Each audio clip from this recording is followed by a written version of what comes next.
Hello friends, स्वागत है आप सभी का हमारे यूट्यूब चैनल में। तो फ्रेंड्स, आज हम यहाँ पर सॉल्व करने वाले हैं बीपीएससी का जो पिछली बार क्वेश्चन पेपर आया था उसका रियल क्वेश्चन पेपर है, हम सॉल्व कर रहे हैं। और इससे पहले हम 1 से 3 तक के पार्ट्स करवा चुके हैं और ये जो हम करवा रहे हैं क्वेश्चंस, ये वैकेंसी 2.0 में जो पूछे गए थे वो सारे के सारे क्वेश्चंस हैं। तो फ्रेंड्स, वीडियो में अंत तक बने रहिए क्योंकि इससे क्या होगा कि बहुत सारे क्वेश्चंस रिपीट भी होते हैं।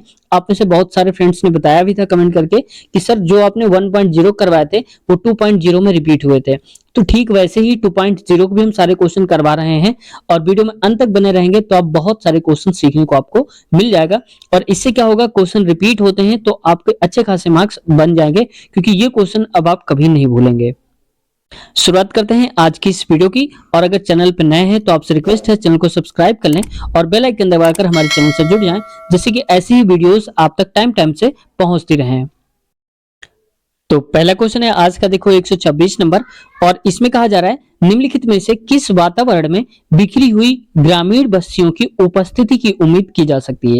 यानी कि कौन से वातावरण में है जो कि बिखरी हुई ग्रामीण बस्तियों की बात करी जा रही है। तो इसका राइट आंसर हो जाएगा फ्रेंड्स यहाँ पर ऑप्शन ए, उत्तर पूर्व में जंगल एवं पहाड़ियां जो है उसका राइट आंसर हो जाएगा। तो अगला क्वेश्चन देखो, इसमें कहा जा रहा है निम्नलिखित में से कौन सी नदी अत्यधिक प्रदूषित है। यानी कि सबसे ज्यादा जो प्रदूषित नदी है वो है यहाँ पर Yamuna. Option C right answer इसका हो जाएगा। और आपको पता होगा कि जो यमुना नदी है गंगा में मिल जाती है और ये किस शहर में मिलती है, ये मिलती है यहाँ पर प्रयागराज। ठीक है, तो आपको याद रखना है प्रयागराज में ये मिल जाती है गंगा, किसमें, यमुना। यमुना मिल जाती है गंगा में, ठीक है, जहां पर कुंभ का मेला लगता है। अब आते हैं नेक्स्ट क्वेश्चन में। अगला क्वेश्चन है 128 नंबर का क्वेश्चन। और इसमें कहा जा रहा है क्वेश्चन में कि किस नहर द्वारा समुद्री मार्ग की लंबाई कम नहीं होती है। यानी कि समुद्री मार्ग जो है वो उतना ही रहता है, कम नहीं होती है। तो इसका राइट आंसर यहाँ पर हो जाएगा सु। ऑप्शन बी राइट आंसर हो जाएगा। ये सु नाम की एक नहर पड़ती है। आते हैं नेक्स्ट क्वेश्चन में। अगला क्वेश्चन है 129 नंबर का। और इसमें कहा जा रहा है बिहार के किस जिले में मक्का का उत्पादन सर्वाधिक होता है। अब देखो ये जो क्वेश्चन पूछा गया है ये बिहार स्पेशल जीके से क्वेश्चन आया है। ठीक है, तो बिहार के किस जिले में मक्का का उत्पादन सर्वाधिक होता है। तो सबसे ज्यादा उत्पादन होता है Muzaffarpur. Option C right answer हो जाएगा। फ्रेंड्स, यहीं पर एक क्वेश्चन और बन जाता है कि बिहार के किस जिले में लीची का उत्पादन सर्वाधिक होता है। आप जानते हैं बिहार की फेमस होती है लीची, लीची उत्पादन के लिए जाना जाता है। तो कौन से जिले में उत्पादन सबसे ज्यादा होता है, अगर आपको आता है तो कमेंट सेक्शन बताएंगे। यानी कि लीची का सर्वाधिक उत्पादन बिहार के किस जिले में होता है। फ्रेंड्स देखो, बिहार स्पेशल जीएस और जो जीके है मैंने ऑलरेडी करवा दिया है। अगर आपने नहीं देखा तो 10-15-20 मिनट की वीडियो होगी, आप देख लेना। बहुत क्वेश्चन आपके फंसेंगे। बिहार से कोई भी क्वेश्चन पूछा जाएगा आपको उसमें 90% 95% क्वेश्चन आपको मिलेंगे ही मिलेंगे। ठीक है, तो इसी वीडियो के नीचे मैं लिंक दे दूंगा, आप बिहार स्पेशल जनरल नॉलेज देख लेना। अगला देखो 130 नंबर का क्वेश्चन है। और 130 नंबर क्वेश्चन पे यहां पर कहा जा रहा है कि निम्नलिखित में से कौन सा महासागरीय नितल उच्चावच को प्रदर्शित करता है। तो ये जो प्रदर्शित करता है महासागरीय नितल को, तो ये करता है यहाँ पर सोलोनोग्राफ। Option number C right answer हो जाएगा। सोलोनोग्राफ जो है प्रदर्शित करता है। ठीक है, ये भी आप याद रखेंगे। अगला देखो 131 नंबर का क्वेश्चन है। और इसमें कहा जा रहा है विश्व का सर्वाधिक लंबी तटरेखा वाला देश है। तो देखो उस बार क्या पूछा गया था, विश्व में सर्वाधिक क्षेत्रफल वाला जो कंट्री है वो कौन सा है। अब पूछ लिया यहाँ पर कि विश्व का सर्वाधिक लंबी तटरेखा वाला देश कौन सा है, जिसकी जो तटरेखा है यानी कि ये वाली बॉर्डर लाइन जो है सबसे लंबी है पूरी दुनिया में। तो इसका राइट आंसर हो जाएगा Canada. Option A right answer हो जाएगा। ठीक है, आते हैं नेक्स्ट क्वेश्चन में। 132 नंबर का क्वेश्चन है। इसमें उद्योगों तथा व्यक्तियों का नगर से बाहर की तरफ प्रवेश कहलाता है। यानी कि जो उद्योग होते हैं, जो धंधे होते हैं और जो व्यक्ति होती हैं, नगर से बाहर की ओर जब वो प्रवेश कर जाते हैं तो उसको हम क्या बोलते हैं। इसको बोलते हैं प्रतिनगरीकरण। ऑप्शन सी राइट आंसर इसका हो जाएगा। ये भी आपको याद रखना, कंफ्यूजन कई बार हो जाता है।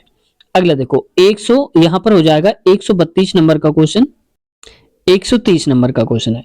इसमें 133 से माफ कीजिएगा। कह रहा है कि मलेशिया की वनस्पति विहीन इस उत्खात भूमि कहलाती है। यानी जहां पर वनस्पति विहीन होती है, वनस्पति ही नहीं होती, उस भूमि को क्या कहते हैं, उस भूमि को हम बोलते हैं Padang. Option A right answer हो जाएगा। अब देखो ये ऐसे ऐसे वर्ड्स हैं, अगर आपने पहले कभी नहीं पढ़े होंगे तो आप अंदाजा लगा के भी नहीं कर पाएंगे। ठीक है, ऐसे ऐसे वर्ड्स आते हैं। तो अब की बार आप गलत नहीं करेंगे, आप याद कर लो सही से कि मलेशिया की वनस्पति विहीन जो उत्खात भूमि होती है उसको हम बोलते हैं पडांग के नाम से जानते हैं। अगला 134 पे आते हैं। इस पे देखो क्या बोला जा रहा है 134 नंबर क्वेश्चन पे, कह रहा है कि फोनेशियन संबंधित है, यानी कि जो फोनेशियन है कौन से राज्य से कौन सी कंट्री से संबंधित है, इसका संबंध है यहाँ पर टर्की से। ऑप्शन ए राइट आंसर हो जाएगा। ठीक है, फोनेशियन मतलब टर्की की बात हो रही है। अगला देखो, नेक्स्ट क्वेश्चन हमारा 135 नंबर का, और इसमें कहा जा रहा है 135 नंबर क्वेश्चन पे कि डाक बंगलों के मध्य का औसत अंतराल होता है। तो जो डाक बंगले होते हैं उनके मध्य का जो अंतराल होता है, यानी कि जो गैप होता है, कितनी कितनी दूर पर बनाए जाते हैं जो डाक बंगले होते हैं। तो इसका राइट आंसर हो जाएगा फ्रेंड्स यहाँ पर 25 किलोमीटर, यानी कि 25 किलोमीटर की दूरी पर डाक बंगले होते हैं।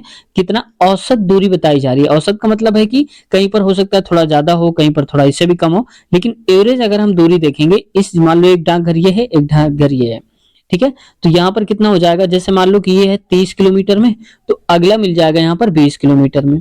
तो इसका जो एवरेज निकलेगा वो वही निकलना चाहिए। ठीक है, 25 किलोमीटर ऐसे। तो ये मान लो कि 25 के बीच में दूरी होती है। अगला देखो 136 नंबर क्वेश्चन पे आते हैं। 136 नंबर का क्वेश्चन है और इसमें पूछा जा रहा है निम्नलिखित में से कौन सा आंकड़ा भारत में कुल वार्षिक वर्षा को घन किलोमीटर में सही ढंग से दर्शाता है। यानी कि कुछ आंकड़ा दिया गया है, इसमें से बताना है कि जितनी भी बारिश होती है हमारे भारत में, तो घन मीटर में बताता है कौन सा। तो इसका राइट आंसर हो जाएगा यहाँ पर 4000 घन किलोमीटर में दर्शाता है। ऑप्शन सी राइट आंसर हो जाएगा। वही नेक्स्ट क्वेश्चन 137 नंबर का है। कहा जा रहा है निम्नलिखित में से कौन सा रोग जल प्रदूषण के कारण होता है। देखो ये कई बार पूछा जाता है और ये कंफ्यूज भी कर जाते हैं। जल और उनसे होने वाले जो प्रभाव होते हैं, उत्पादन होता है कि इनका उत्पादन कहां से होता है, कैसे रोग हो जाते हैं, इसकी वजह से कारण कह सकते हो।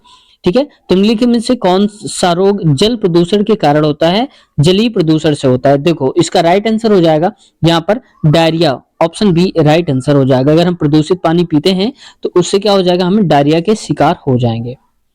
अगला आते हैं, नेक्स्ट क्वेश्चन है आज का 138 नंबर, और इसमें कहा जा रहा है क्वेश्चन में फारस खाड़ी तट पर स्थित बंदरगाह नगर दुबई किस देश में है। अब देखो कैसे ऐसे भी पूछ सकता है कि दुबई शहर कौन सी खाड़ी में स्थित है, तो फारस खाड़ी। अब की बार क्या दे दिया है कि फारस खाड़ी में जो बंदरगाह है वो दुबई किस शहर में स्थित है। ठीक है, किस देश में स्थित है, दुबई तो एक शहर है। अब देखो ये स्थित है फ्रेंड्स यहाँ पर संयुक्त राज्य अमीरात। ऑप्शन ए राइट आंसर इसका हो जाएगा। अब आते हैं नेक्स्ट क्वेश्चन में। अगला है 139 नंबर का क्वेश्चन। कहा जा रहा है बिहार के किस जिले में गेहूं का उत्पादन सर्वाधिक होता है। अब देखो ये भी बिहार स्पेशल से पूछ लिया गया है, तो हमने बता दिया बिहार स्पेशल के जितने भी क्वेश्चन हैं अगर आप कंप्लीट देखना चाहते हैं एक ही वीडियो में, तो इसी वीडियो के नीचे आपको लिंक मिल जाएगी, बिहार स्पेशल जनरल नॉलेज। ठीक है, देख लेना। कहा जा रहा है बिहार के किस जिले में गेहूं का उत्पादन सर्वाधिक होता है, यानी कि सबसे ज्यादा उत्पादन होता है। तो इसका राइट आंसर हो जाएगा फ्रेंड्स यहाँ पर रोहतास जिले में। ऑप्शन बी राइट आंसर हो जाएगा। ठीक है, जो रोहतास जिला है वहां सबसे ज्यादा क्या होता है, गेहूं का उत्पादन होता है। अगला 140 नंबर क्वेश्चन। अब देखो इसमें 140 में क्या कहा जा रहा है क्वेश्चन में, थोड़ा मैं इसको छोटा कर देता हूं इतना। अब इसमें कहा जा रहा है 1:50,000 प्रदर्शक भिन्न वाले मानचित्र का अक्षांशीय तथा देशांतरी विस्तार क्या होता है। अब अगर ये अनुपात कहीं पर दिया है तो अक्षांशीय विस्तार और देशांतरी विस्तार ये दोनों क्या होंगे, रियल में। तो इसका हो जाएगा 15 डिग्री 15 मिनट और 15 मिनट हो जाएगा। तो ऑप्शन इसका हो जाएगा ये वाला। ठीक है, तो ये सी राइट आंसर हो जाएगा। आते हैं नेक्स्ट 141 नंबर क्वेश्चन पे आते हैं। अगला क्वेश्चन कहा जा रहा है 141 नंबर का कि धारा निम्नलिखित में से किससे प्रभावित नहीं होती है। जो धारा होती है वो किससे प्रभावित नहीं होती है, जो बहने वाली धारा होती है ये प्रभावित नहीं होती है किससे, चंद्रमा की आकर्षण शक्ति से। ऑप्शन सी राइट आंसर हो जाएगा। ठीक है, उसका कोई प्रभाव नहीं पड़ता चंद्रमा की जो आकर्षण शक्ति होती है। खारापन की क्या बात, प्रभावित नहीं होती, नहीं होती कि मतलब समझ रहे हैं कि किससे प्रभावित नहीं होती है, इससे होती है। आगे आते हैं नेक्स्ट क्वेश्चन में 142 नंबर का क्वेश्चन है, और 142 नंबर क्वेश्चन पे कहा जा रहा है कह रहे कि इंडोनेशिया की स्थानांतरशील कृषि कहलाती है। स्थानांतरण का मतलब क्या होता है कि कुछ दिन लोगों ने अस्थायी रूप से यहाँ रहना शुरू किया, फिर इधर का जब उपजाऊ जमीन नहीं बची तो फिर यहाँ आके रहने लगे, मतलब स्थानांतरित होते रहते हैं, बदलती रहती है उनका जो स्थान है, जगह होती है, टेम्परेरी होते हैं। तो इंडोनेशिया की स्थानांतरशील कृषि कहलाती है। तो इस कृषि को हम किस नाम से जानते हैं जो कि इंडोनेशिया में होती है? इसको लदांग बोलते हैं। ऑप्शन ए करेक्ट आंसर हो जाएगा। वही नेक्स्ट क्वेश्चन है 143 का नंबर का, और इसमें कहा जा रहा है 143 नंबर पे, विश्व में सर्वाधिक चरवाहे कहाँ हैं? यानी कि सबसे ज्यादा जो चरवाहे हैं चराने वाले वो हैं कहाँ पर? इसका राइट आंसर हो जाएगा यहाँ पर दक्षिण अमेरिका, ऑप्शन बी, यानी कि साउथ अमेरिका में सबसे ज्यादा चरवाहे पाए जाते हैं। ऑप्शन बी राइट आंसर हो जाएगा। वही नेक्स्ट क्वेश्चन है 144 नंबर का, और इसमें कहा जा रहा है, क्वेश्चन में थोड़ा छोटा करता हूँ, कह कि डिफ्यूजन ऑफ इनोवेशंस, विचार के प्रतिपादक कौन है? यानी कि एक विचार दिया था डिफ्यूजन ऑफ इनोवेशंस, ये किसने दिया था? तो इसका राइट आंसर है टी हैगर स्ट्रंट ने दिया था। तो ऑप्शन पहला ही हमारा राइट आंसर हो जाएगा। ठीक है, याद रखना है आपको, ये स्टेटमेंट जो है इसको याद रख लेना, कुल मिला के बस इतना कहा जा रहा है। अगला क्वेश्चन 145 नंबर का क्वेश्चन है। अगला है कि किसी भू उपयोग का जनरेटर होता है, वो कौन होता है? किसी भू उपयोग का जनरेटर, तो इसका राइट आंसर हो जाएगा औद्योगिक इकाई। ऑप्शन बी राइट आंसर इसका हो जाएगा। अगला देखो नेक्स्ट क्वेश्चन है 146 नंबर का, और इसमें कहा जा रहा है भारत में स्थापित होने वाली सबसे पहली आयरन एंड स्टील कंपनी कौन सी थी? देखो, जब कभी सबसे पहली या पहले बार या प्रथम आता है तो क्वेश्चन अपने आप में ही इंपॉर्टेंट हो जाता है, क्योंकि वो काम पहली बार हो रहा होता है, तो इसीलिए क्वेश्चन इंपॉर्टेंट हो जाएगा। तो सबसे पहले स्थापित होने वाली जो भारत में आयरन एंड स्टील कंपनी थी, लोहे और स्टील की जो कंपनी है, ये है फ्रेंड्स यहाँ पर TISCO. Option B right answer हो जाएगा। नेक्स्ट क्वेश्चन 147 नंबर पे, इसमें कहा जा रहा है क्वेश्चन में, निम्नलिखित में से किस देश की चीन के साथ अंतरराष्ट्रीय सीमा नहीं है? अब देखो, ऐसे क्वेश्चंस क्या होते हैं, ये मैप अगर याद होगा आपको तो मैप से आसानी से आप कर पाएंगे, क्योंकि मैप के ही दम पे सारे क्वेश्चंस होते हैं, इनको रटा नहीं जा सकता है। तो कह रहा है कि निम्नलिखित में से देश की किस देश की चीन, माफ कीजिएगा, निम्नलिखित में से किस देश की चीन के साथ अंतरराष्ट्रीय सीमा नहीं है? तो अंतरराष्ट्रीय सीमा किससे नहीं मिलती है? तो ये नहीं मिलती है यहाँ पर थाईलैंड से। ऑप्शन बी राइट आंसर इसका हो जाएगा। वही नेक्स्ट क्वेश्चन में आते हैं 148 नंबर का जो क्वेश्चन पूछा जा रहा है। देखो, इसमें कह रहा है 148 नंबर क्वेश्चन पे कि निम्नलिखित में से कौन सी नदी हिंद चीन के 3 देशों से होकर गुजरती है? यानी कि हिंद और चीन चाइना, इसके 3 देशों से होकर के गुजरती है, कौन सी नदी है? तो इसका राइट आंसर हो जाएगा यहाँ पर मीकांग। ऑप्शन बी करेक्ट आंसर हो जाएगा, मीकांग। ठीक है, याद रखना है। अगला क्वेश्चन है 149 नंबर का, और इसमें कहा जा रहा है क्वेश्चन में, कह रहा है कि कोसी मैदान की समुद्र तल से औसत ऊंचाई है, यानी जो कोसी मैदान है समुद्र तल से उसकी औसत ऊंचाई कितनी है? तो इसका राइट आंसर हो जाएगा यहाँ पर ऑप्शन नंबर सी, यानी कि 30 मीटर।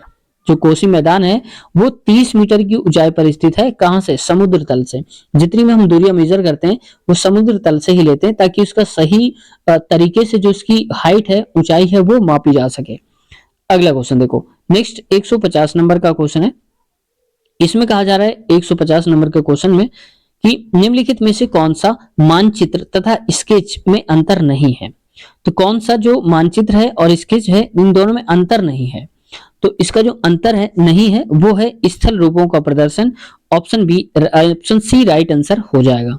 ठीक है, समझ गए आप? तो स्थलों का अगर हम कहीं पर प्रयोग कर रहे हैं तो वहां पर मानचित्र और स्केच दोनों में अंतर बिल्कुल भी नहीं हम मानते। ऑप्शन सी राइट आंसर इसका हो जाएगा। तो फ्रेंड्स, आज की वीडियो हम यहीं तक रखते हैं। अब ये हो गया है पूरा ज्योग्राफी का समाप्त। अब अगले चैप्टर जीएस और जीके में जो क्वेश्चंस आएंगे उनको उठाएंगे अगला पेपर। ठीक है, तो उम्मीद करते हैं आज का सेशन आपको काफी कुछ सीखने को मिला होगा इस सेशन से। तो अगर कुछ सीखने को मिला है या कुछ आप कहना चाहते हैं, कैसी लगी वीडियो, आपको कमेंट सेक्शन में कमेंट करके जरूर बताइए, ताकि हमें ये भी पता चल सके कि हमारे हिसाब से अभी क्या सुधार करने की आवश्यकता है। या कुछ सुझाव देना चाहते हैं, सुझाव दे सकते हैं, आमंत्रित हैं।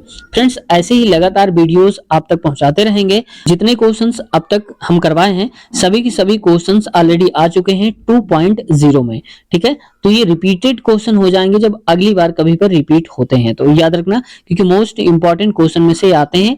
और इससे आपको आइडिया लग गया होगा कि किन किन टॉपिक पर आपको फोकस करने की आवश्यकता है। हालांकि ये तो ज्योग्राफी का था। अब अगला पार्ट जो हमारा आएगा इसके बाद नेक्स्ट, वो जीएस और जीके का होगा। सारे अब जितने पार्ट्स आएंगे जीएस और जीके के क्वेश्चन हम लेते चले जाएंगे। अगर कोई और पार्ट आप कहना चाहते हैं हिंदी है या फिर मैथ का, तो मैथ तो ऑलरेडी हम चला भी रहे हैं वहां पर दूसरे पार्ट में, देखना चाहते हैं तो उसकी भी वीडियो यहाँ पर इसी के नीचे लिंक मिल जाएगी, आप वहां से आसानी से देख सकते हैं। तो फ्रेंड्स, चैनल पे नए हैं और चैनल को सब्सक्राइब अब तक नहीं किया है तो अपनी अच्छी खासी तैयारी करने के लिए हमारे चैनल को सब्सक्राइब कर लें, क्योंकि ऐसे प्रीवियस ईयर और ऐसे मैथ्स के वीडियोस हम आप तक पहुंचाते रहेंगे। तो मिलते हैं नए वीडियो में नए कंटेंट के साथ, तब तक अपना ख्याल रखिए। Take care, bye bye.